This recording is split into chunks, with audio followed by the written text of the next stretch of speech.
So swimmer hovers are an excellent exercise for tying some of the pieces of shoulder blades, shoulders, and elbows together into one smooth movement.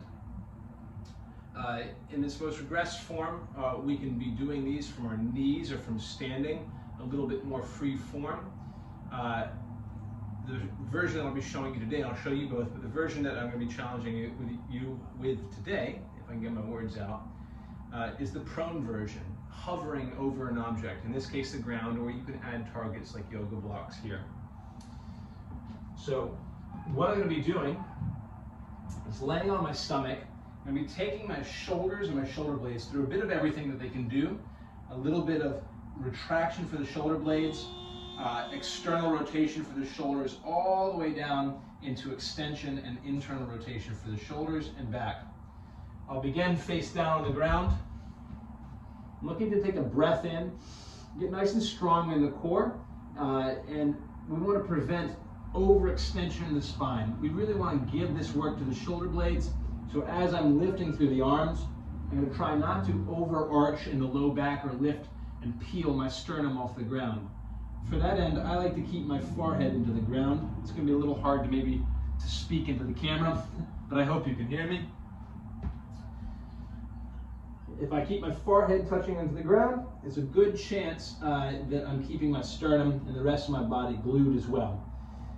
For today, I'm going to keep my mouth free so I can talk to the camera. So I'm going to begin with my hands behind my head. Again, breath into the belly. Get nice and tight through the rest of the body.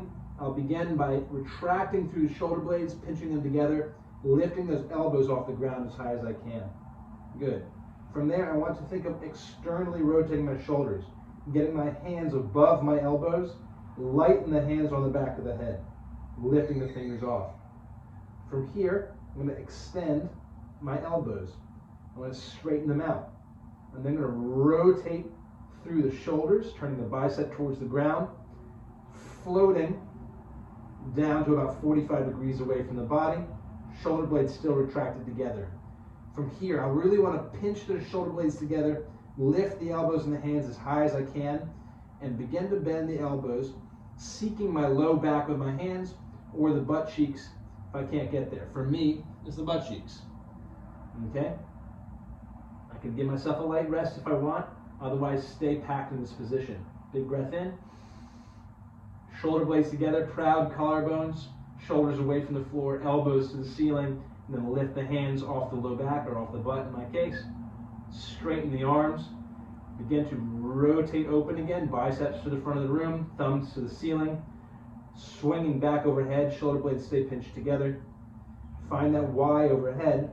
Lift again through the elbows, through the hands, and find the back of the head. Set on down. Good. Give yourself about 20 seconds at least per repetition.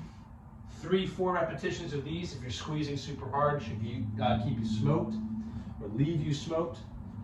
One way to progress it is to add weights in the hands. It won't take much. Start really low, half pound, pound, pound and a half. Build from there. If this is too much of a challenge, or if you don't have the range through the shoulders and the shoulder blades yet to come face down to the ground, what I suggest you do is start this from a seated position or a kneeling position like so, okay? I'll show you here. Again, hands behind the head. Ribs stay knit down so we're not overarching too much in that spine. I'm gonna take a breath in, brace. And I want to think of pulling through the shoulder blades, getting those elbows back as far as I can, hands off the head, and then straighten the arms. Boom, there's one. Rotate, turning through the elbow pits, biceps turn forward, reaching back and behind, back and behind, back and behind, back and behind, and then bending the elbows to get back of hands to low back. Boom. Reset a little further, pinch those shoulder blades together, elbows lifted, hands off the low back. Here you can see my neck floating forward. That's another common compensation, keeping that tall neck, chin tucked back. Straightening the arms, rotating open from the shoulders.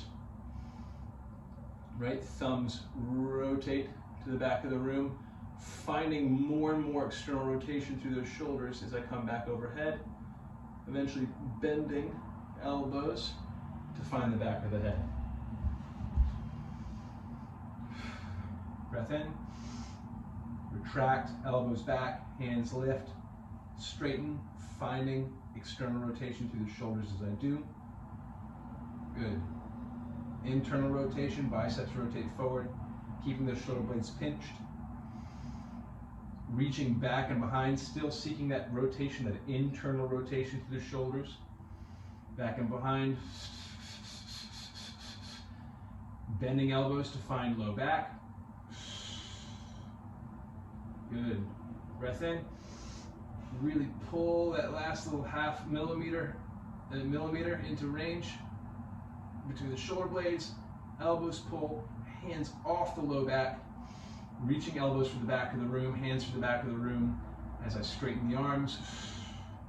Thumbs rotate, open, finding more and more external rotation as I pull overhead into that Y. Bending the elbows to find the back of the